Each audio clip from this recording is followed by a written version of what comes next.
Anna Karenina novel by Leo Tolstoy.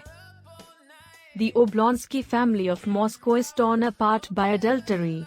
Dolly Oblinskaya has caught her husband, Steva, having an affair with their children's former governess, and threatens to leave him. Steva is somewhat remorseful but mostly dazed and uncomprehending. Steva's sister, Anna Karenina, wife of the St. Petersburg government official Karenin, arrives at the Oblonskys to mediate. Eventually, Anna is able to bring Steva and Dolly to a reconciliation. Meanwhile, Dolly's younger sister, Kitty, is courted by two suitors, Konstantin Levin, an awkward landowner, and Alexei Vronsky, a dashing military man. Kitty turns down Levin in favor of Vronsky, but not long after, Vronsky meets Anna Karenina and falls in love with her instead of Kitty. The devastated Kitty falls ill. Levin, depressed after having been rejected by Kitty, withdraws to his estate in the country. Anna returns to St. Petersburg, reflecting on her infatuation with Vronsky, but when she arrives home she dismisses it as a fleeting crush. Vronsky, however, follows Anna to St. Petersburg, and their mutual attraction intensifies as Anna begins to mix with the free-thinking social set of Vronsky's cousin Betsy Tverskaya. At a party, Anna implores Vronsky to ask Kitty's forgiveness. In response, he tells Anna that he loves her. Karenin goes home from the party alone, sensing that something is amiss. He speaks to Anna later that night about his suspicions regarding her and Vronsky, but she curtly dismisses his concerns.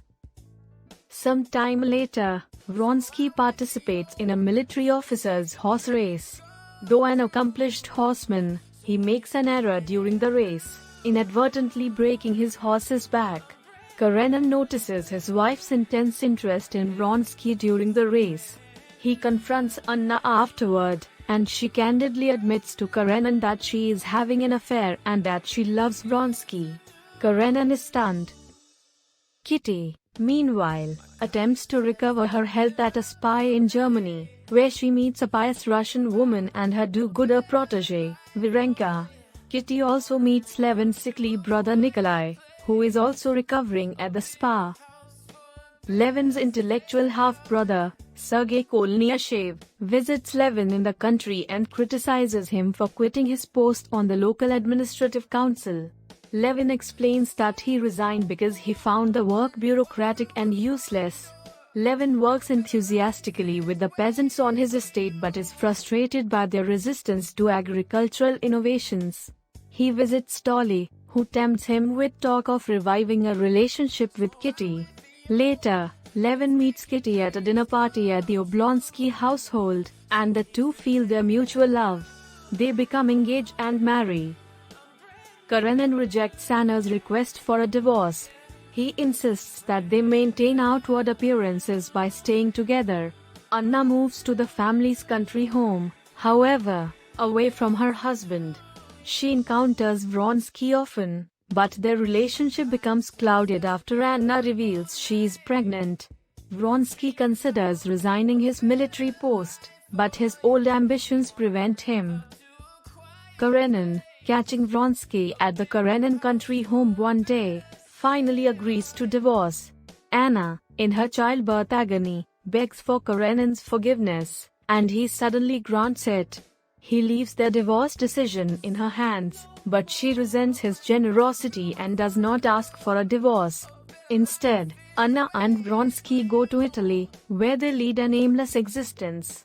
Eventually, the two return to Russia, where Anna is spurned by society, which considers her adultery disgraceful.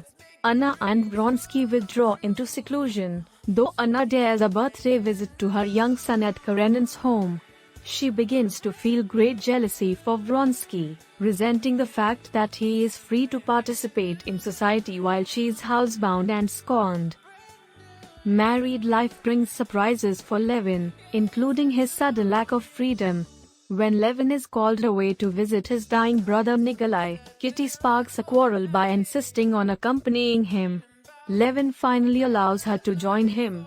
Ironically, Kitty is more helpful to the dying Nikolai than Levin is, greatly comforting him in his final days. Kitty discovers she's pregnant. Dolly and her family join Levin and Kitty at Levin's country estate for the summer. At one point, Steve visits, bringing along a friend, Veslovsky, who irks Levin by flirting with Kitty. Levin finally asks Veslovsky to leave. Dolly decides to visit Anna, and finds her radiant and seemingly very happy. Dolly is impressed by Anna's luxurious country home but disturbed by Anna's dependence on sedatives to sleep. Anna still awaits a divorce. Levin and Kitty move to Moscow to await the birth of their baby, and they are astonished at the expenses of city life. Levin makes a trip to the provinces to take part in important local elections, in which the vote brings a victory for the young liberals. One day, Steve takes Levin to visit Anna, whom Levin has never met. Anna enchants Levin, but her success in pleasing Levin only fuels her resentment toward Vronsky. She grows paranoid that Vronsky no longer loves her. Meanwhile, Kitty enters labor and bears a son. Levin is confused by the conflicting emotions he feels toward the infant. Steve goes to St. Petersburg to seek a cushy job and to beg Karenina to grant Anna the divorce he once promised her. Karenina, following the advice of a questionable French psychic, refuses. Anna picks a quarrel with Vronsky, accusing him of putting his mother before her and unfairly postponing plans to go to the country. Vronsky tries to be accommodating, but Anna remains angry. When Vronsky leaves on an errand, Anna is tormented. She sends him a telegram urgently calling him home, followed by a profusely apologetic note. In desperation, Anna drives to Dolly's to say goodbye, and then returns home. She resolves to meet Vronsky at the train station after his errand, and she rides to the station in a stupor. At the station, despairing and dazed by the crowds, Anna throws herself under a train and dies. 2 months later, Sergei's book has finally been published, to virtually no acclaim. Sergei represses his disappointment by joining a patriotic upsurge of Russian support for Slavic peoples attempting to free themselves from Turkish rule. Sergei, Vronsky, and others board a train for Serbia to assist in the cause. Levin is skeptical of the Slavic cause, however. Kitty becomes worried by Levin's gloomy mood. He has become immersed in questions about the meaning of life but feels unable to answer them. One day, however, a peasant remarks to Levin that the point of life is not to fill one's belly but to serve God and goodness. Levin receives this advice as gospel, and his life is suddenly transformed by faith. Later that day, Levin, Dolly, and Dolly's children seek shelter from a sudden, violent thunderstorm, only to discover that Kitty and Levin's young son are still outside. Levin runs to the woods and sees a huge oak felled by lightning. He fears the worst, but his wife and child are safe. For the first time, Levin feels real love for his son, and Kitty is pleased. Levin reflects again that the meaning of his life lies in the good that he can put into it.